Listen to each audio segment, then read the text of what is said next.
something comes into the frame and chasing it and fires at it. What the hell could do that?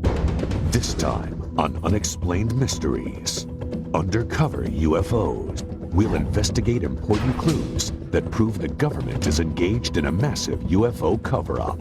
Our government has flat out lied to us for 40 years or more. We'll show you the government's distortion of the truth. This is that's lying through your teeth to the American people. The military's mysterious black projects based on alien technology. Is this otherworldly technology that's being applied to Air Force black projects? The scientist who was ordered to study an alien UFO. Our group basically was to back engineer them and see how it was fabricated and try and duplicate some of that technology with earthly materials. The military cover-up of a dangerous UFO threat to our nuclear air bases. Whatever this was flying around could just penetrate all these defenses at will. And the government's use of threats and fear to suppress the truth. If the powers that be knew I was targeted, there would be a high price for me to pay. You'll find out why the government is reluctant to admit the possible existence of life on other planets. The reason being that it could cause widespread social unrest and possible deterioration of government control. We'll hear from witnesses of saucer-shaped craft that might have been designed and built by the Air Force. My gosh, those are flying saucers. Those things really do exist. And we'll give you our final analysis in our UNEX report as we blow the lid off the government's UFO conspiracy on Unexplained Mysteries, Undercover UFOs. Since the first sighting of a UFO, evidence suggests the U.S. government has lied to the American public to cover up the existence of alien spacecraft.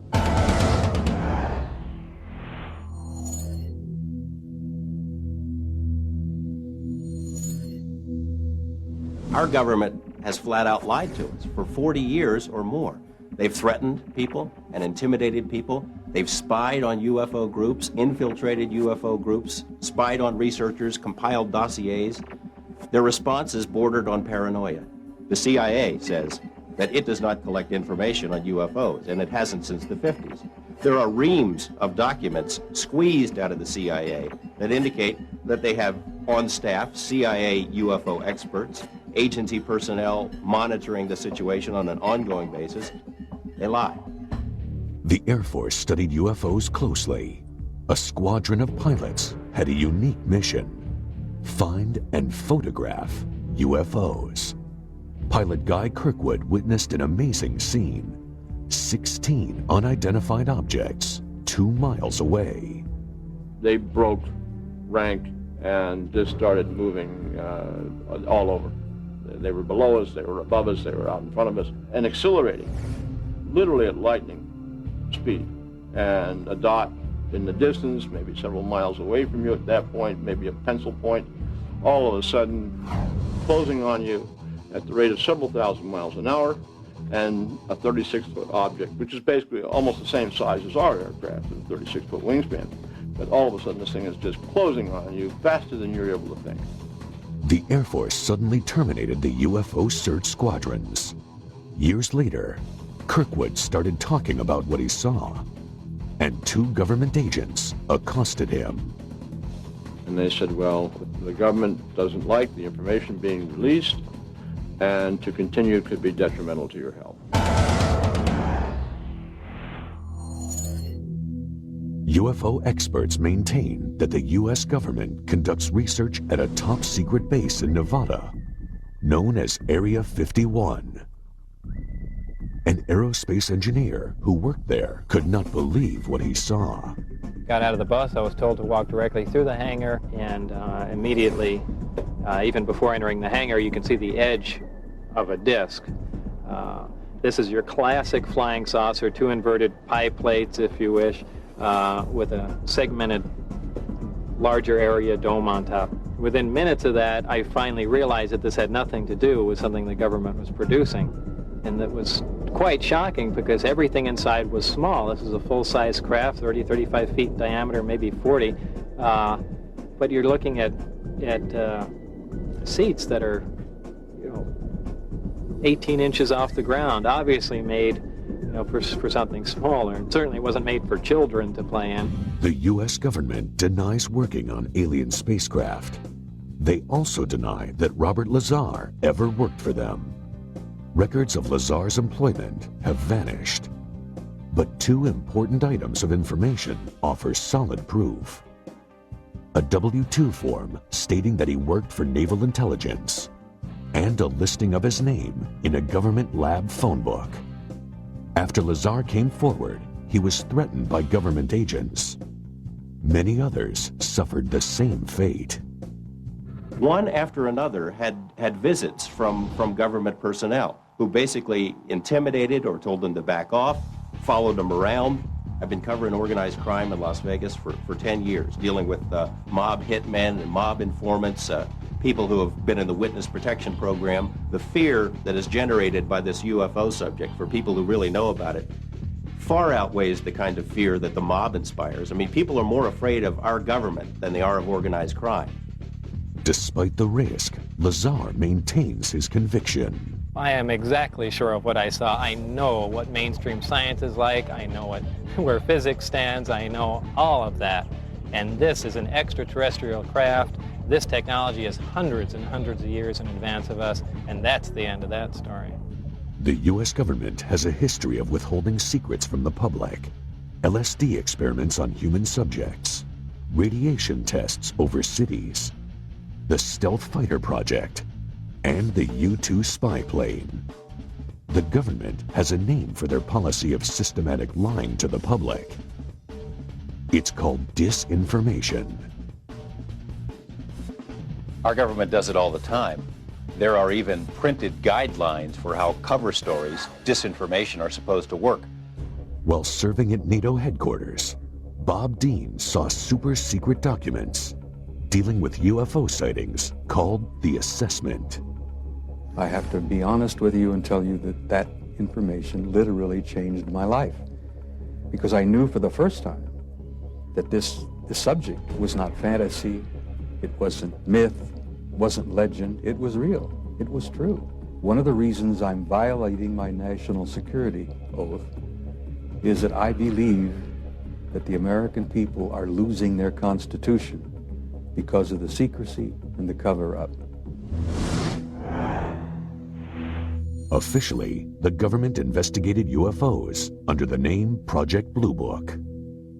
Now, I look upon Blue Book itself as a little bit of disinformation, to tell the people, yes, we're doing something, when in reality, Blue Book, as we understood it, was simply a public relations front. Many experts feel the government will go to any length to conceal the truth. To give you an example of the most recent example of absurd disinformation was this incident involving the Roswell incident. First, the Air Force says it was a weather balloon. And 50 years later, they said, gee, guys, we're sorry. It really wasn't a weather balloon. It was much more than that, but it was a balloon. Project Mogul. Well, I'm tempted to use terms that you'll have to bleep out. This is that's disinformation. That's lying through your teeth to the American people. And if that isn't disinformation, I don't know what is. Coming up, the frightening UFO threat on our nuclear arsenal. It's a classic flying saucer, and it shot a beam of something at our warhead.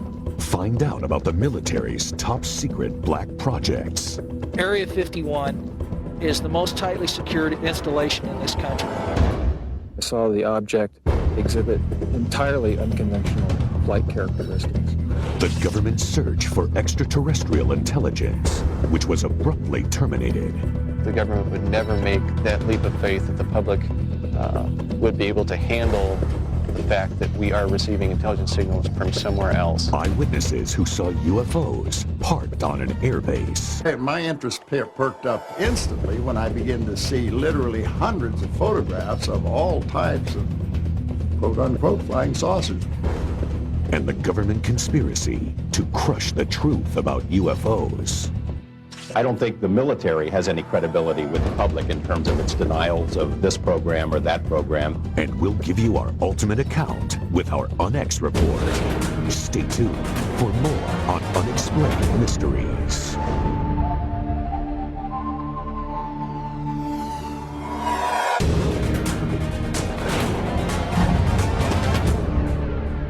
Unexplained Mysteries, Undercover UFOs. The longtime U.S. policy of lies and disinformation may have put the public in danger. Security at several U.S. nuclear missile bases was breached when eyewitnesses reported bright lights just 200 feet from the missile silos. The speed it took off with, I've seen F-16s fly high rates of speed. And this was here and gone from a dead still hover. Wordsmith Air Force Base, Oscoda, Michigan. Shuttered now, it was an important part of Strategic Air Command's Northern Tier Nuclear Bomber Retaliation Force. An alarm sounded when several unidentified objects showed up on radar, and they were headed straight for the airbase. Stop rock with an expedited scramble. Authentication time is 1906. Scramble. Roger that. As UFOs flew towards the nuclear weapons storage areas, jets tried to intercept them. But by the time the pilots got there, they were gone. There were at least a dozen U.S. and Canadian military bases that were overflown during a 3-week period.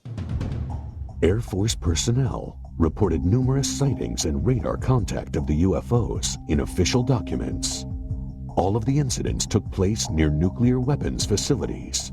When one object came low over a weapons storage area, that appeared to demonstrate a clear intent over this area, meaning it seemed to have intelligence. I was awakened in the morning by a bright, glowing orange colored light. Looked out over the creek. There was a large, glowing orange oval-shaped object. It hovered over there for, I'd say, good 3 to 4 minutes. It sped off at a high rate of speed, heading away from the airbase. I was scared. There was fear running through me. In their public accounts, the Air Force officially denied all the reports. It's very difficult to find military witnesses because they're, at the time, covered by regulations. I decided, along with several other researchers, to file Freedom of Information requests with the Pentagon. The Air Force documents stated, quote, penetration of sensitive areas during the hours of darkness have prompted the implementation of Security Option 3 at our Northern Tier bases, unquote. The reason this is so significant and interesting is that they seem to be focused on atomic weapons. These bases, because of what they stood for, they were our massive retaliation capability, and therefore they were very high security bases. Whatever this was flying around could just penetrate all these defenses at will. The important question, did the UFOs affect the missile's ability to launch? Malmstrom Air Force Base had several intrusions near missile silos, one involving an object which, according to one witness, hovered over the silo and somehow managed to change the tracking numbers on the missile. According to the witness, the missile had to be removed and retooled to make it work again. And to see this, not in UFO books, but in government military messages, was a real eye-opener. And I think that if the public had known that at the time, there would have been great alarm. About 10 years before, Air Force Lieutenant Robert Jacobs witnessed something remarkable.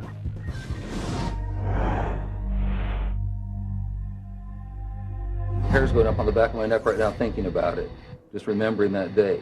I saw something that was so strange that it changed my life. Jacobs was in charge of a special unit that filmed Minuteman and Atlas missiles during launch tests from Vandenberg Air Force Base in California.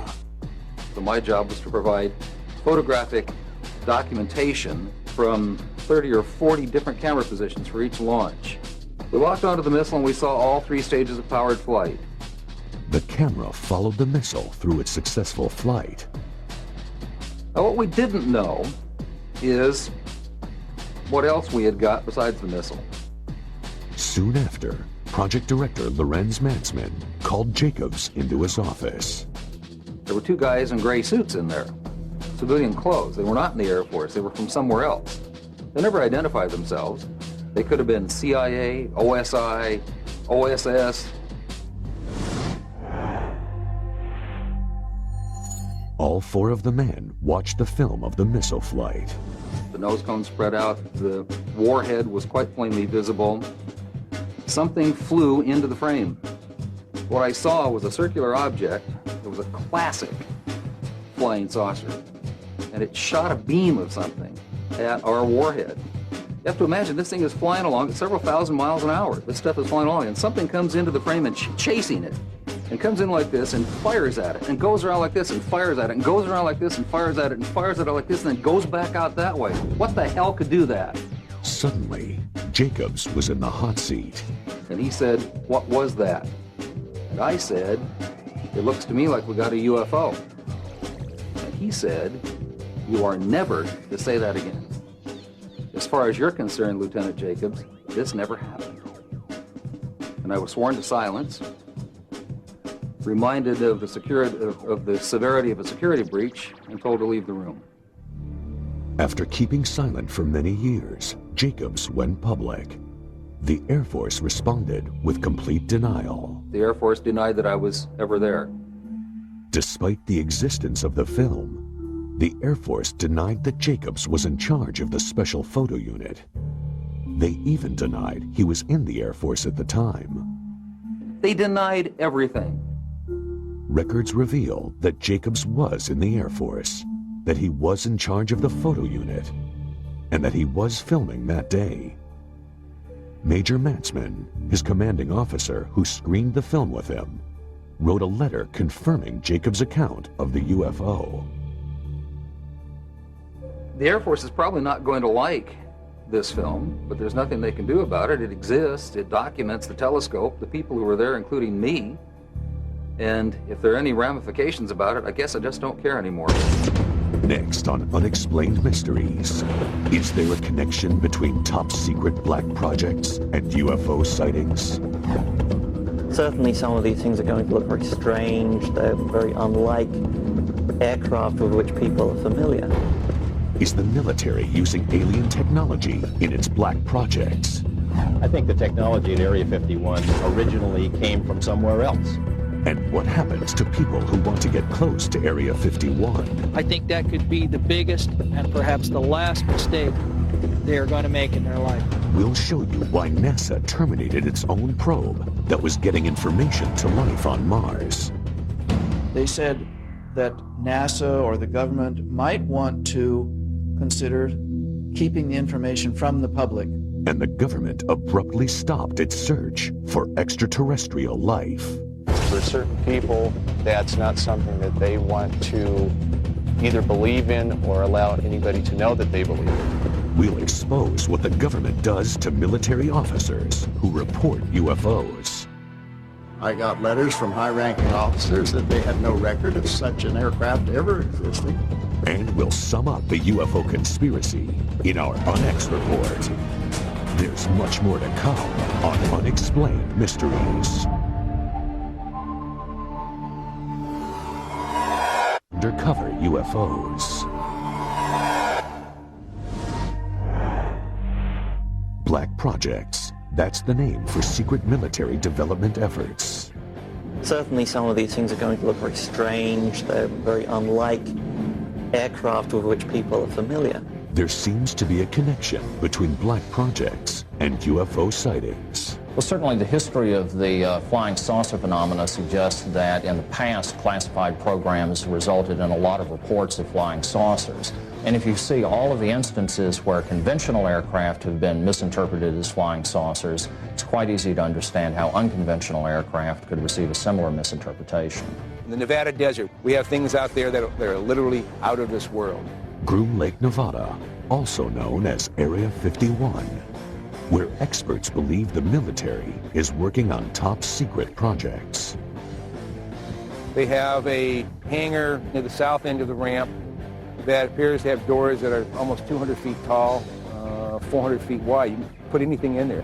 One of the problems associated with Groom Lake is the fact that it is a place that does not officially exist. Area 51 is the most tightly secured installation in this country. It's guarded both over the air and on the ground by elite Air Force security police and Department of Energy special response teams. If someone came to me and said there's just absolutely nothing, that's secret, and they decided they were going to hike into Area 51, I think that could be the biggest and perhaps the last mistake they are going to make in their life. There are rumors of a secret project called Aurora, in which the Air Force is said to be inventing a craft using highly advanced technology. I think there's a strong possibility that we have recovered some sort of alien technology and are trying to incorporate that into military programs. Are they really hiding something that's totally alien? Is this otherworldly technology that's being applied to Air Force black projects?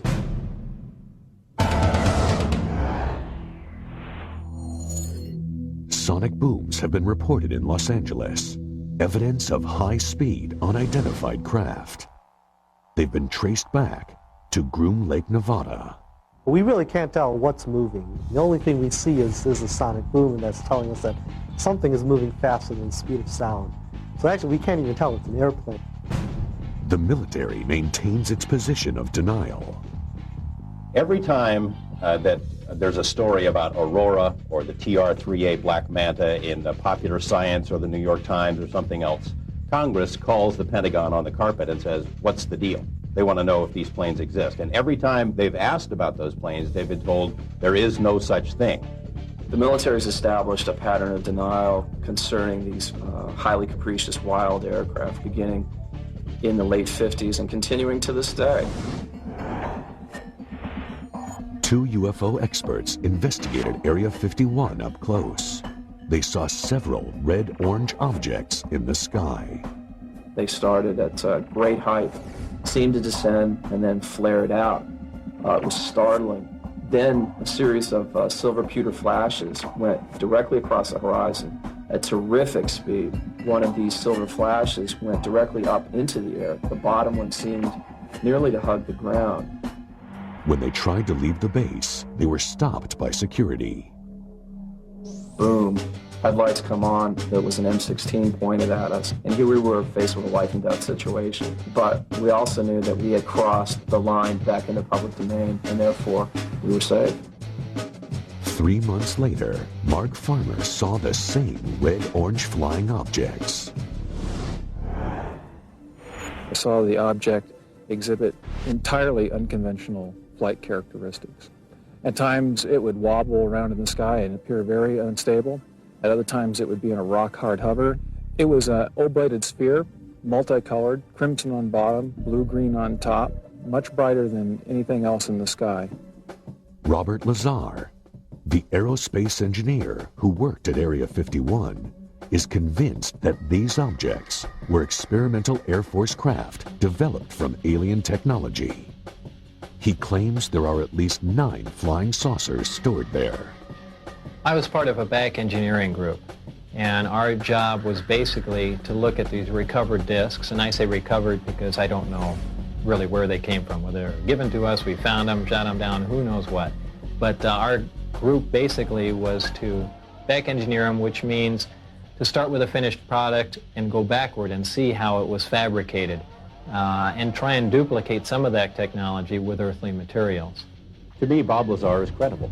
Over the past couple of years, I've spoken to literally dozens of people who have worked at that facility out there in Nevada.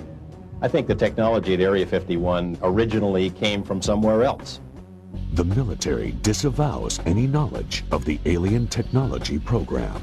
I don't think the military has any credibility with the public in terms of its denials of this program or that program. They've denied the U-2 existed, they denied the SR-71 existed, they denied working on stealth. All of those programs suddenly were unveiled.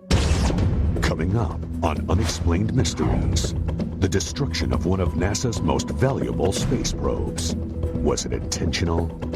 It did not lose transmission. They turned it off. The promising search for extraterrestrial intelligence that the government ended abruptly. if our government knew that we got signal from outer space, they'd clamp a lid on it. The mysterious UFO sightings on the ground at MacDill Air Force Base. It was nearly 100 feet across. The military headquarters for a secret UFO intelligence team. Wright-Patterson had something unique to our government, and that was the Technical Intelligence Organization. And the government's refusal to divulge UFO secrets. A lot of people say, well, how can something be kept secret? The F-117 stealth fighter was kept secret for approximately 10 years. And you'll get the ultimate rundown with our UNEX report. More secrets, more revelations. Next on Unexplained Mysteries. Unexplained Mysteries, Undercover UFOs. The government's cover-up of alien life extends to other planets. The unmanned Mars Observer was packed with sensitive data-gathering equipment. But it never completed its mission. NASA blamed the failure on technical malfunction. But experts think there's more to NASA's story. It starts with a strange area on the red planet known as Cydonia. It's quite possible that NASA knows more about anomalous structures on Mars, possible extraterrestrials, even structures on our moon that they're not telling us about. There is sufficient evidence to indicate that some of the objects on Mars may possibly be artificial. NASA says the objects on Mars are just light and shadow. But 3D imaging reveals something startling. I was quite interested with the first photos and release of the face on Mars. But particularly I thought it was interesting the pyramidal structures. Some of these pyramids appear to have even a central stairway running up and down them. The more we look at these structures, the more we can see that there's something amazing here. Did NASA create a convenient malfunction to hide archaeological evidence of alien life? If some people want to go far beyond the edge of what's accepted in terms of imagery, see patterns on the rocks of Mars or on the moon or in the rings of Saturn, my view to that is mazel tov. Go ahead, do it. Try it out, make the proposals. These objects, if you measure carefully from the tops of the 5 that surround this city square point, you find an almost perfectly symmetrical pentagon. The Brookings Institution prepared a report for NASA. It contains a shocking recommendation. There is a section on what might occur if evidence of extraterrestrial existence was found on other planets. They said that NASA or the government might want to consider keeping the information from the public. The reason being that it could cause widespread social unrest and possible deterioration of government control. NASA claims the observer had an electrical failure. It did not lose transmission. They turned it off. And they turned it off after the instructions for going into orbit had been uploaded to the spacecraft. It was possible then that the spacecraft would go ahead, follow out those instructions, and go into orbit. Before we start saying how these rocket scientists messed up, and they did mess up, we have to keep realizing just how tough these projects are. That we're doing things out there in space every time we do it that no one even thought was possible a few years or decades ago. The search for extraterrestrial intelligence. Huge radio telescopes aimed at the sky. Their purpose? To capture radio signals from alien civilizations. But the program is shrouded in secrecy. I think if our government knew that we got signals, a dedicated signal from outer space somewhere, they'd clamp a lid on it. Our source, a space program engineer, knows the risks. If the powers that be knew I was talking to you, there would be a high price for me to pay. After years of denying the existence of UFOs, the government abruptly decides to spend millions on searching for aliens. But there's a catch. It's very hard to believe that the government would allow something this extraordinary to should be released to the general public without scrutiny and censorship. In the Mojave Desert, the government set up Goldstone Station on a military base. It's RF quiet, which means there's not a lot of background noise when they're looking for signals. It's really ideal for this type of search. Soon after coming online, the telescopes picked up signals called hits. There were hits that were taken seriously. There were 3-4 hits, to my knowledge, that were strong, and it could potentially be a signal from an extraterrestrial intelligence. Then, the government suddenly shut down the program. It was a cheap shot for the budget posers, for the so-called deficit hawks. It's always easier to make fun of something that you or enough of your constituents don't understand. But some experts take issue with that explanation. If they embrace the concept of looking for alien signals, they also have to acknowledge the fact that the alien signals are coming from an extraterrestrial intelligence somewhere. And for certain people, that's not something that they want to either believe in or allow anybody to know that they believe in. Some people believe the National Security Agency killed SETI because it feared the public would panic. Their history and action in the past is a good warning of what they would do if something like this happened. SETI was resurrected by several major corporations and renamed Project Phoenix. But the government maintained a strong, though unpublicized, presence. If the hits do come down, they will be suppressed, and I don't think anybody will take a chance. The government would never make that leap of faith that the public would be able to handle the fact that we are receiving intelligence signals from another race, creature, something from somewhere else. Next on Unexplained Mysteries, the Air Force officer who saw a number of UFOs. My gosh, those are flying saucers. Those things really do exist. Or were they experimental military planes? A lot of people say they're from deep space, but they could just as easily be from this world. Find out how the military dealt with questions about the aircraft. They had no record of such an aircraft ever existing. And we get to the truth about the UFO conspiracy in the UNEX report, next on Unexplained Mysteries. Unexplained Mysteries, Undercover UFOs. Reports are increasing of UFOs spotted at air bases, but with a striking difference. These craft are on the ground. MacDill Air Force Base, Florida, 1967. An officer witnesses an inconceivable sight. We were near a restricted area of the base, and all of a sudden we saw 4 aircraft parked out there, and our immediate reaction to each other was, my gosh, those are flying saucers. Those things really do exist. Pickett published the Air Force Base newspaper. He wanted to do an article about the craft he'd seen, including photos. I was called up to the Adjutant General's office. He went over to a file cabinet and got out a whole bunch of photographs. And he proceeded to lay these photographs out on a large table so that I could look at them. Well, of course, my interest perked up instantly when I began to see literally hundreds of photographs of all types of quote-unquote flying saucers. The Air Force refused to allow Pickett to publish the article.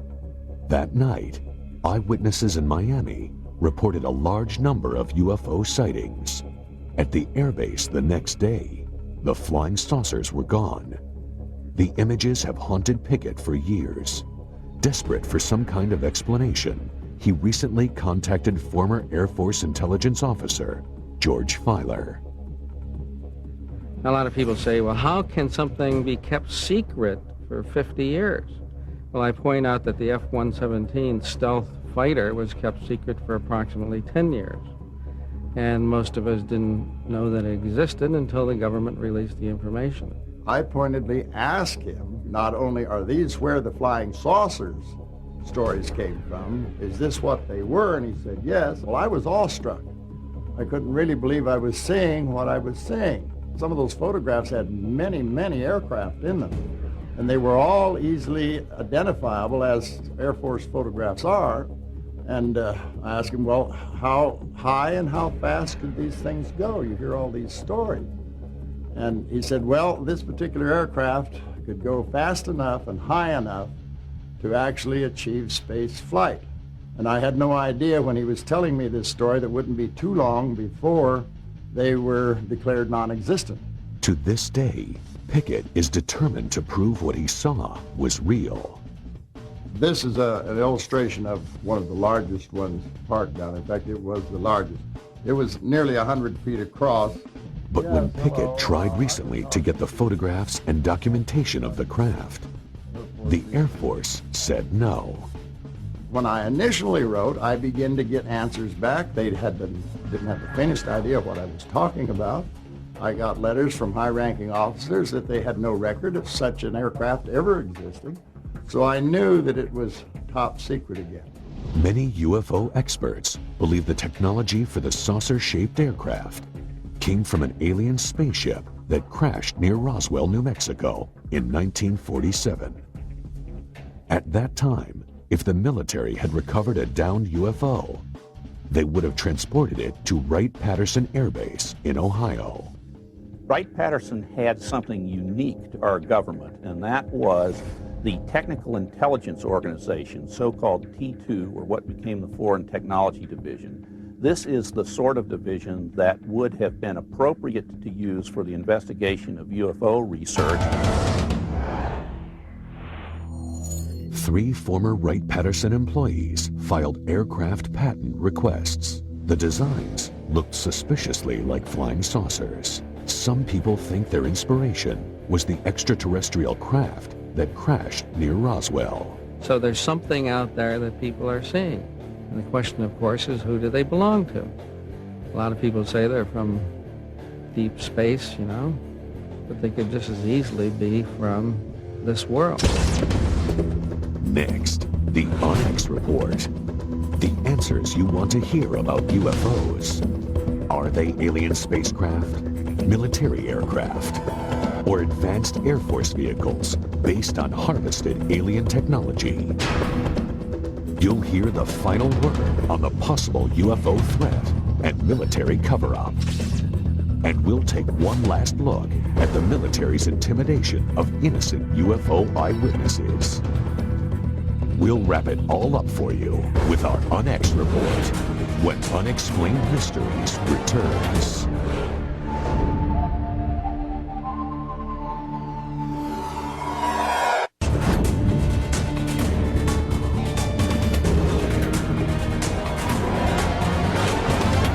And now for the UNEX report.